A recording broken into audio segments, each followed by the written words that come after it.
Lily hadn't slept a wink all night, her heart fluttering with excitement. At the crack of dawn, her father's voice called out, "Come on, Lily, it's time to get up. It's a long walk to the station."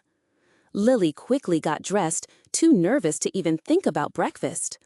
This was a big day for her. She was traveling alone for the first time, taking a train to visit her aunt in Northwood. Together, Lily and her father left their small village and started the long trek to the station. They arrived around noon, just as the train pulled in, looking almost empty. Lily stepped aboard, a wave of fear washing over her. It was her first time ever leaving home by herself. "Your aunt will be waiting for you at the Northwood station," her father reassured her. "Now, be careful, Lily. Don't talk to any strangers." As the train chugged to life, it quickly picked up speed. Lily watched her father through the window, him growing smaller and smaller until he vanished from sight. The journey was long. Lily gazed out at the passing scenery, fields, trees, and villages blurring into one. After what felt like an eternity, her eyelids grew heavy, and she drifted off to sleep. When Lily awoke, it was dark outside. A sense of being small and lost crept over her. She was so far from her village, from her father. She then noticed a man sitting in the carriage with her. He was a large, imposing figure with a rugged face and very short hair. He had a look that screamed danger. The man smiled at her. "Hello," he said. "Awake now, are you? Where are you headed?" Lily, remembering her father's warning, stayed silent. "Are you going to South Crest?" the man asked. Lily was taken aback. "No, to Northwood," she replied. "Northwood," the man repeated. "But we passed Northwood 2 hours ago. You were fast asleep." Tears welled up in Lily's eyes. She sat frozen, a chill running down her spine despite the warmth of the carriage. "We've passed Northwood?" she asked, her voice trembling. "Yes," the man confirmed. Lily's mind raced. How would she get back? She had no money. What about her aunt waiting for her? "Don't you worry," the man said gently. "I'll help you. What's your name?" "Lily," she whispered. "My name is Mason," he said. "You can trust me, Lily." Lily looked at Mason again. He had a long scar across his face, which made him look even more intimidating. Yet his voice was kind. Was he a good person or a bad one? She just couldn't tell. The train began to slow down.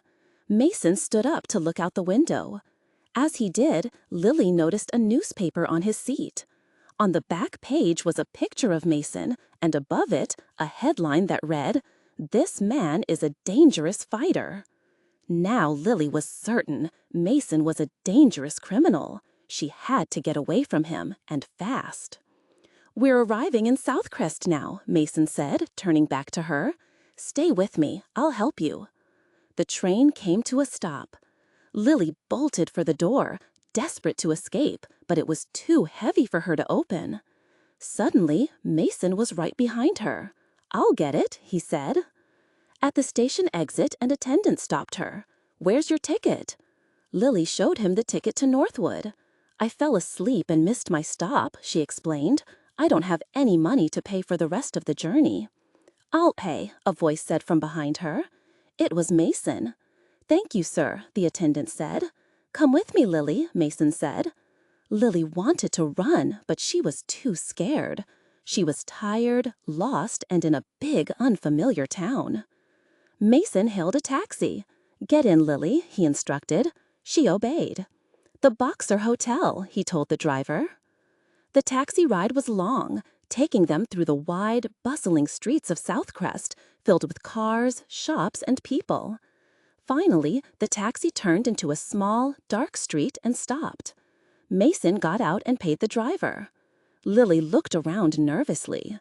"Come on, Lily," Mason urged. She knew she couldn't outrun him. He was too big and strong. She followed him into the hotel. Inside, there was a cafe that didn't look particularly clean. 2 men were at a table, drinking and playing cards. "Hello, Mason," one of them called out. "Come and have a drink. Who's the pretty girl?" Mason took off his coat and sat down. "Hello, Leo. Hello, Ben," he said. "This is Lily. She's lost." The men looked at Lily and chuckled. "Lost, is she?" said Leo. "Poor Lily. You're a lucky man, Mason. Have a drink." Mason got a chair for Lily and she sat down, studying the two men. Leo had a mustache and Ben was missing his front teeth. They both looked tough. Leo handed her a glass. "Come on, Lily," he said. "Have some wine." Lily pushed the glass away. She was convinced they were trying to drug her. "Waiter," Mason called out, "bring us some dinner, some good hot food." When the food arrived, Ben served some on a plate and gave it to Lily. It smelled delicious, and, forgetting her fears for a moment, she began to eat, finishing every last bite. When she put her spoon down, she saw the men watching her and laughing. Her fear returned in full force. "Come on, Lily," Mason said. "You're tired. You need to go to bed." He took her arm. "Lock her door, Mason. There are some bad people in South Crest. You have to keep her safe." Ben laughed. "Good night, Lily," he said. Mason led Lily upstairs to a bedroom. Her heart was pounding. "Good night, Lily," Mason said with a smile. "Don't worry, you're safe here." Lily didn't say a word. He seemed kind, but she couldn't forget the newspaper. Mason went out and she heard the lock click. She sat on the bed and cried herself to sleep. Lily woke up late the next morning, the sun streaming through the window. The room was dirty, with old papers scattered on the floor. She had an idea. She found a pen on a small table and wrote a note on a piece of paper. "Please help me. I want to go to Northwood. My aunt is waiting for me. I must escape. I have no money and no friends. Lily." She threw the note out the window. The waiter who was sitting outside picked it up, read it, looked up at her, and smiled before going back into the hotel. Soon she heard voices outside her door, and the lock turned. The waiter came in, but behind him was Mason, holding her note. "Good afternoon, Lily," he said. "You slept late. You must be hungry. Come and eat. We're leaving soon." Lily understood then. The waiter was friends with Mason. They went downstairs, and she was given food, but she couldn't eat. Mason went outside to talk to a man. What were they planning? He came back in. "Come on, Lily, we have to go." A taxi was waiting. "Where are we going?" she asked. Mason looked at her. "I'll take you to your aunt later," he said. "But first, I have an important job to do." His smile twisted his scarred face, making him look very ugly. The taxi stopped in front of a large building with a notice outside. It all clicked into place for Lily. Mason was a boxer. Dangerous fighter meant a good boxer, not a criminal. Inside the building was a huge hall with a boxing ring in the center. Leo and Ben were there.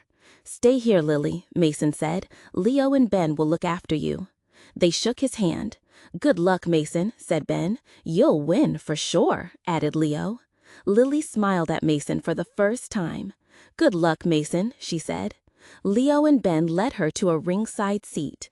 The hall was packed with an excited crowd. "Sam, Sam, we want Sam," they chanted. Mason climbed into the ring, wearing boxing shorts and gloves. He raised his hands, and the crowd roared. Then his opponent, a very big and strong man, entered the ring. "That's Danny," Leo told her. "He's a good fighter." Lily felt a pang of worry. "Don't you worry, Lily," said Ben. "Mason's the best fighter in the country." The fight began. It was long and brutal. Both men were skilled, but Mason was getting tired. The crowd was chanting his name, and Lily found herself shouting along. "Come on, Mason!" Danny landed a hard punch, and blood trickled from Mason's nose. But Mason didn't give up. He lunged forward and hit Danny with all his might. Danny fell and didn't get up. The referee counted to 10. The fight was over. Mason had won. Later in the dressing room, Mason was resting. "Hello, Mason," Lily said. "You were great." He looked surprised. "Hello, Lily, you're talking to me now." "I'm sorry, Mason," she said. "I was frightened." "I know," he said. "I'm big and ugly, and you thought I was a criminal." "I was wrong," Lily said. "I'm not frightened anymore."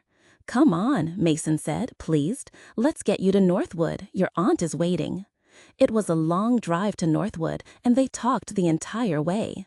When they arrived at her aunt's house, it was late at night. Her aunt opened the door, tears in her eyes. "Oh, Lily, thank God you're here." Then she saw Mason, his face cut and bruised from the fight. "Who is this man?" she asked, alarmed. "Auntie," Lily said, "this is Mason. I fell asleep on the train and he helped me." Lily's aunt looked at Mason, then ran inside and came back with a newspaper. Mason's picture was on the back. "Are you Mason, the boxer?" she asked. "Yes, I am," he replied. His aunt's face lit up. "Please come in, have some tea." Lily sat with her aunt and Mason, feeling a deep sense of happiness. Her aunt was charmed by the famous boxer. It was getting late. "I must go now, Lily," Mason said. "Can I come and see you again?" "Yes, Mason," Lily said with a warm smile.